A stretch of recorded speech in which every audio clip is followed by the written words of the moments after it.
Hi guys, welcome back from Carly at the Apothecary, and one thing has become very apparent to me after a very long Christmas. I have let myself go. I failed my body, and today I'll be working on one of the areas that I haven't quite got to as yet. Now, as I always remind you, I am not a doctor. I am someone who has chosen to spend the last 10 years looking into plant-based alternatives. If you're interested in it, I do advise you get a good guidebook or watch James Wong's Grow Your Own Drugs. It's a great show. Plus, he is an ethnobotanist from Kew Gardens, and he can give you all the scientific information just to confirm it. So far I have replaced my coffee with green tea to decalcify my organs, but still give me that lift I need in the morning and help with clarity. I've also incorporated a chili, apple cider, ginger and onion concoction to help clear my organs. Made a rosehip syrup to boost the immune system and get some vitamin C in there to help with the cold. But today we are going to be making sauerkraut because the one neglected area has been my gut.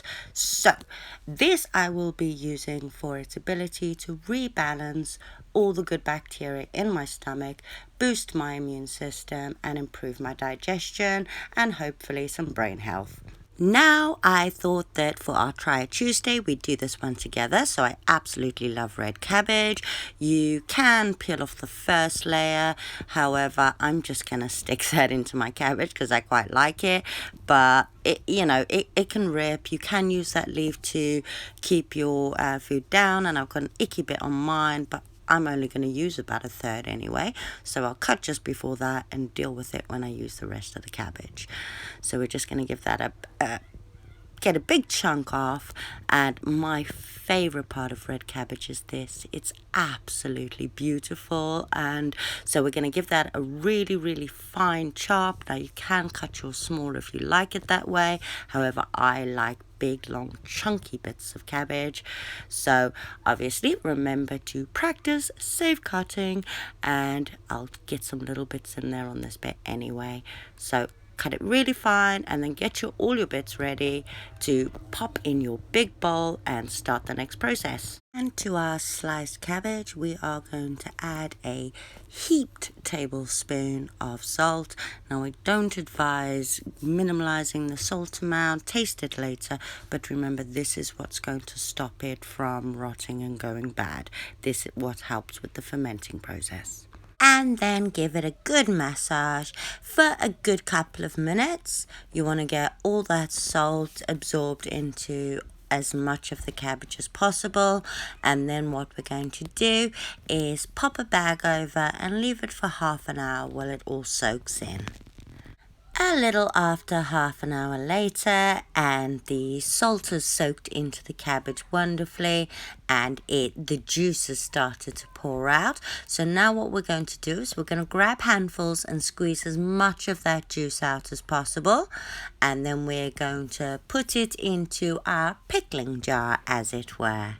Remember, your jar needs to be disinfected, so clean it as well as you can before you're putting your cabbage in. So we're going to squeeze all the juice out, and then we're going to pop it into our jar, and we will squeeze it down as low as we can, and hopefully at the end we'll have enough juice to cover. If we don't, we'll just add a little bit more salt water. Now we have strained all our cabbage, and we are left with this beautiful purple liquid, but obviously that's not going to be nearly enough to cover our cabbage. So I've got a mixture of boiled and cooled water with salt dissolved into it, and I'm just going to mix this into the purple fluid or leftover juice that I have before I pop that back into the mason jar to cover the cabbage that's in there. I decanted it into a jug so that I could measure the amount I need better. So we're just going to keep adding that salt water until we get enough, and adding it into our red cabbage mixture until it's completely covered. Ideally, you'd like at least half of the amount on top, although I kind of go for double as I like the fermented juices on top. Now we're going to grab a food bag and we're going to pop it in top of that jar because, as I said, we want to keep all the plant matter or all the cabbage bits underneath the water. So we're going to pop that in, and just cold water is fine. We're going to pour that in until the bag expands and keeps all the cabbage bits under the water.